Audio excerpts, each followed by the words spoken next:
नासरीन शाहपुर दरपुर जी dispensary जो कम 8 साल गुजरण बावजूद अञा ताईं मुकम्मल न थी सघियो आहे।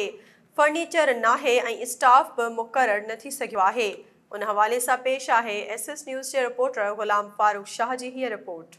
इन वक्त मौजूद आहियूं मटेरी शहर शाहपुर दरपुर में जेकी बेसिक हेल्थ सेंटर आहे, जेकी नंढी लेवल ते डिस्पेंसरी ठाही वई हुई, जंहिंजो कमु 2014 में शुरू थियो ऐं 2022 में कंप्लीट थियो, यानी 8 साल गुज़रण बावजूद उनजो कमु मुकमल थियो, जेको 2-3 साल में मुकमल थियणो हो।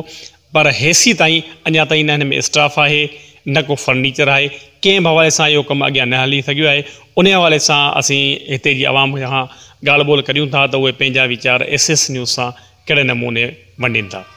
जीअं त साईं मुंहिंजा असीं हिन वक़्तु मौजूदु आहियूं शाहपुर दरपुर जी डिस्पेंसरी में, जिन खे 8 साल गुज़रण बावजूद बि मस इहा बिल्डिंग पूरी थी आहे। हाणे इते न असांखे फर्नीचर थो मिले, न असांखे डॉक्टर जो स्टाफ थो मिले ऐं न ई ॿी का सहूलियत थी मिले।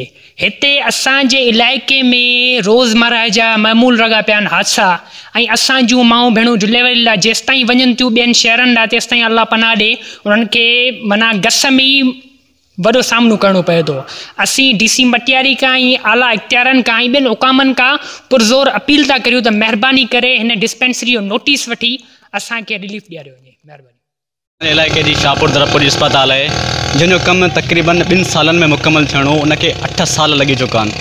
ऐं अफ़सोस जहिड़ी ॻाल्हि आहे त अञा ताईं अस्पताल में न को स्टाफ आयो ई न आहे। छा उन करे शाहपुर दरपुर जे माण्हुनि खे इलाही मुश्किलात पेश थींदी आहे।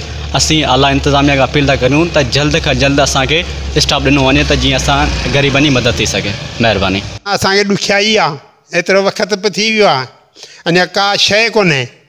हाणे महिरबानी करे का हिमत करियो, ॻोठ वॾो लॻो पियो आहे, असांखे तकलीफ़ आहे। वालेकुम साईं, हिनखे अस्पताल 2014 में ठही आहे साईं शाहपुर दरपुर में, जेको आहे हींअर 2022 पियो हले, माशाल्लाह 8 साल थी विया आहिनि।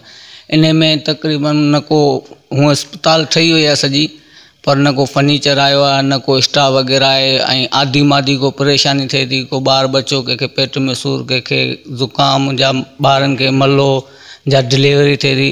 अगरि डिलीवरी हिते न थी थिए त पोइ बि जेको आहे अॻिते मोकिले छॾींदा, त को ॾेई छॾींदा गोरियूं वग़ैरह।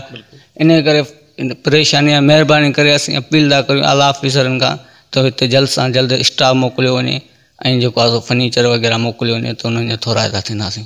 जी, त जीअं तव्हां हिते जी आवाम जा वीचार ॿुधा, उन्हनि जो इहो ई चवणु आहे त हिन डिस्पेंसरी खे बहाल कयो वञे ऐं इन में जल्द खां जल्द स्टाफ मोकिलियो वञे त जीअं इलाइक़े वासी आहिनि उहे इन मां फ़ाइदो वठी सघनि।